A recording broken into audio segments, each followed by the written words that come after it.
Hi అండి, good evening. ఎలా ఉన్నారు? ఈరోజు మార్నింగ్ నేను సొరకాయ రొయ్యలు చేశానండి.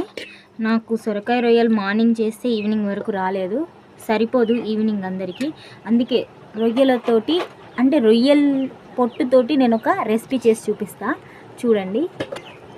రొయ్యల పొట్టు అంటుంది ఏంటి అనుకోకండి, రొయ్యల పౌడర్ అంటుంది ఏంటి ఇది అనుకోకండి. చాలామంది రొయ్యలు తీసేసాక దాని వెనకాల, రొయ్యలు వండుకునే ముందు దాని వెనకాల ఎలా తలలు ఉంటుందని, ఈ తలల్ని ఇష్టపడదు, ముళ్ళు ఉంటుంది, పుచ్చుకుంటుంది అనేసి తీసేస్తారు, వదిలేస్తూ ఉంటారు. సో దీంతో నేను ఒక రెసిపీ చేసి చూపించబోతున్నా.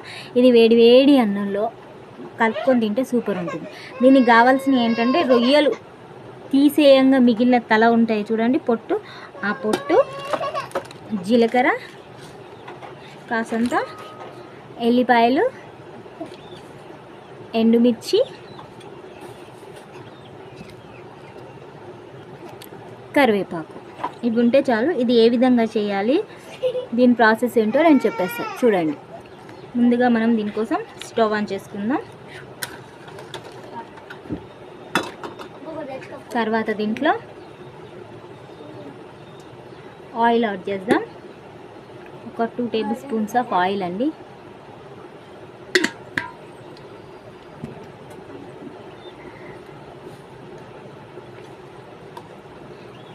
నా దగ్గర ఒక గుప్పెడంతా రొయ్యల పౌడర్ ఉందండి. దానికోసం నేను ఒక 2 మాత్రమే ఎండుమిర్చీలు వేస్తున్నా. ఎక్కువ వేస్తే టేస్ట్ రాదండి, అంటే రొయ్యలకున్న ఫ్లేవర్ పోతుంది.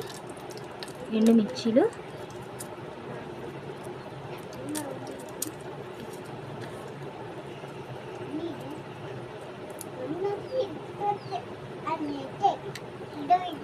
మంచిగా రోస్ట్ కానివ్వాలి. తర్వాత ఒక 3-4 ఎల్లిపాయలు వేసుకోవాలి. ఎల్లిపాయలు మంచి టేస్ట్ ఇస్తుంది.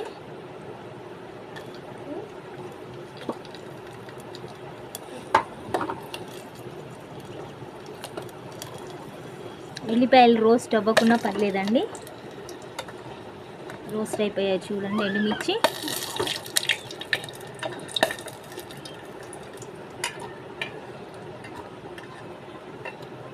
నెక్స్ట్ దీంట్లోకి ఒక టీ స్పూన్ దాకా జీలకర్ర వేస్తున్నా.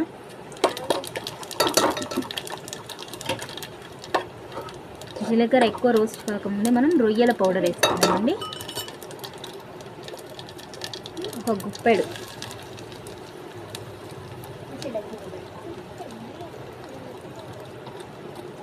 నా దగ్గర మొత్తం 1.5 ఉందండి. దీన్ని మంచిగా రోస్ట్ కానివ్వాలి.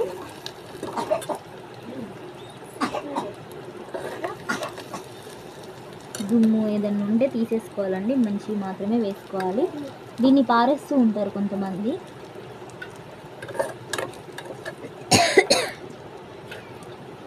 ఆ విధంగా కాకుండా ఈ విధంగా ఒకసారి ట్రై చేసి చూడండి, మీకే తెలుస్తుంది దీని టేస్ట్. దీంట్లోకి సాల్ట్ మనము మొత్తం దంచుకున్నాక తగినంత యాడ్ చేసుకోవాలి. ఈ టైంలోనే కరివేపాకు వేసేయాలండి.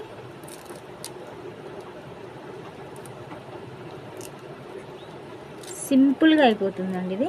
మీరు ఎప్పుడైనా రొయ్యలతో ఏదన్నా కర్రీ చేసుకున్నప్పుడు పారేయకుండా వాటిని ఈ విధంగా ఉంచుకోండి. కర్రీలో వేసుకుంటే గుచ్చుకుంటుందని నోట్లో చాలామంది వేసుకోరు, సో దీన్ని పారేస్తారు, తీసేసి పారేయకుండా ఇలా ఉంచేసి ఈ విధంగా ఎర్రగా రోస్ట్ అయితే చాలు. కొంచెం ఇది తొందరగా పొట్టు కదండి, తొందరగానే రోస్ట్ అయిపోతుంది. ఇంత గ్రీన్గా కనబడుతుంది కదా, మంచిగా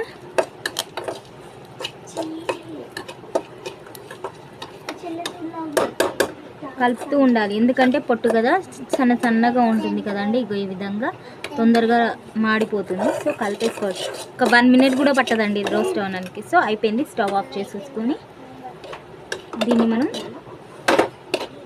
రోట్లోకి షిఫ్ట్ చేసుకోవాలి.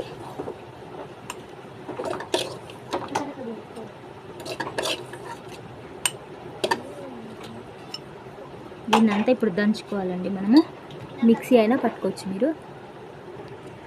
రోట్లోకి షిఫ్ట్ చేసుకున్నాక ఈ విధంగా దంచుకోవాలి. తొందరగా నలిగిపోతుందండి, మిక్సీ ఉండాల్సిన అవసరమే లేదు. రోస్ట్ అయింది కదా, హ్యాండ్తో ఇట్లా ఇట్లా అంటేనే అయిపోతుంది. చూడండి, పౌడర్ పౌడర్ అయిపోతుంది.